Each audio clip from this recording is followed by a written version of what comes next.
Hello, everybody. Happy Labor Day. We're reaching the end of summertime. It is the first day of September, and we've got a few video games to talk about. Most of it is Nintendo Switch. It is endlessly collectible, it seems. However, let's start with the two that are not Nintendo Switch. It says not quite as long of a drought of picking up any NES games as I have at one time, but this is Zanac, first NES game I've picked up in a while, but it is a game that's been on my list for a long time. Fast-paced shoot 'em up, published by FCI. I think it's by Compile though. Good shoot 'em up company. So always been a good one. Always meant to grab that. I just did recently. And on Game Boy Advance, this is Medal of Honor Infiltrator. So after Medal of Honor Underground got its Game Boy Advance port, which was ambitious to say the least, but you couldn't see anything because they tried to replicate the 3D of the PS1 game pretty much entirely. They went with an original Game Boy Advance game and went with a commando style top down shooter that is interesting, cool, different. I do love a commando style shooter, and this being a unique title in the Medal of Honor series is definitely looking forward to getting that as well. Now we've got Switch games.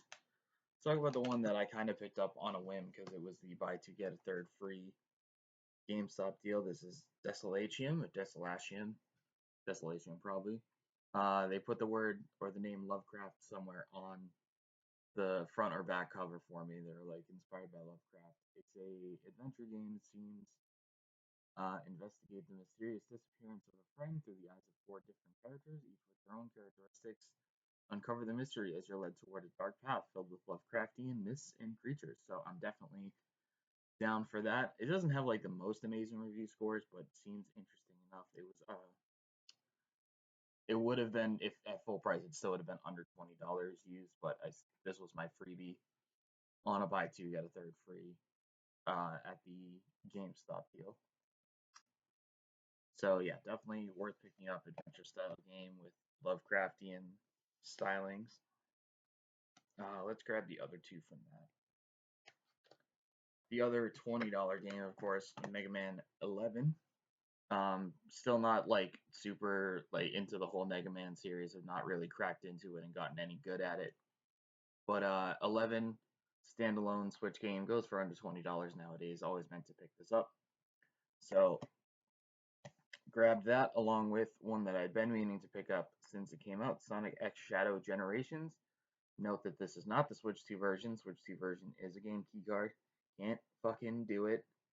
Can't do it. No key cards in this house. But Switch 1, Sonic X Shadow Generations.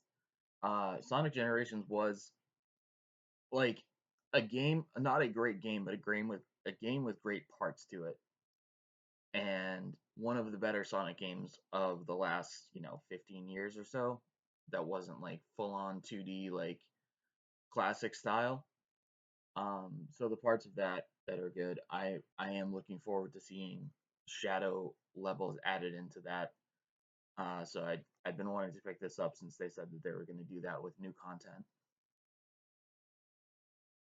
You got uh, Date Everything. This was one of the weirdest and wildest looking games announced. I remember seeing it on a Nintendo Direct, I think, like a year and a half ago, it feels like at this point. It was like 35 bucks to order the physical on Amazon, and I'd had that for a while. I didn't even realize it was coming until the day I got the email that said your game is shipped, and I'm like, oh yeah, I forgot about that one. It's definitely one of the ones I wasn't thinking about all the time. So yeah, Date Everything.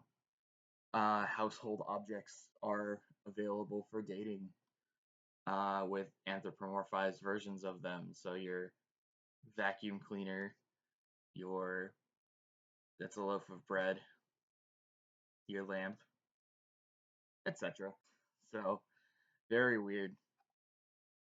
We've got the Messenger, Ninja Gaiden, like classic NES Ninja Gaiden style inspired retro platformer. It's supposed to be very, very good. I think $20 for this physical online, so been meaning to pick that up for a while. It does go on sale. I think it's probably on sale right now for like $4 digital. But definitely wanted to get the physical, even if I'm not going to play it right away. But $4 if you've been wanting to check this one out. It's supposed to be really good.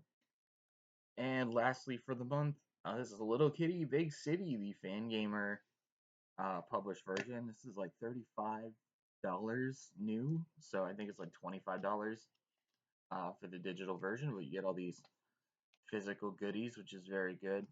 Always glad to have Fan Gamer handle indie darling titles.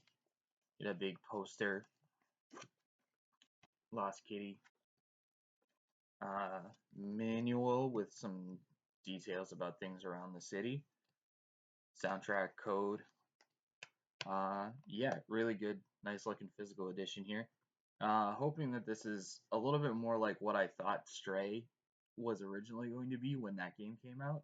Not that I didn't like Stray, but I kind of didn't realize that it was going to have like a narrative and like a storyline to it. I was like, oh, I just wanted to be a cat and like fuck around with stuff. So that's sort of more what this looks like. So short video, but no filler, no nothing like that. Things that I really wanted to pick up for the most part, and interesting stuff. So I'll catch you next month. Working on website as always. Just uploaded Arrow Gauge today.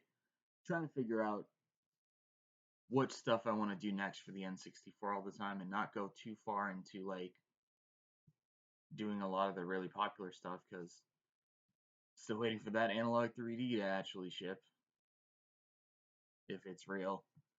Quarter 4 this year, supposedly, and I want to get more like shots and stuff for that, and have more things that are, look the best that they can, which is why I'm still looking forward to it so much. But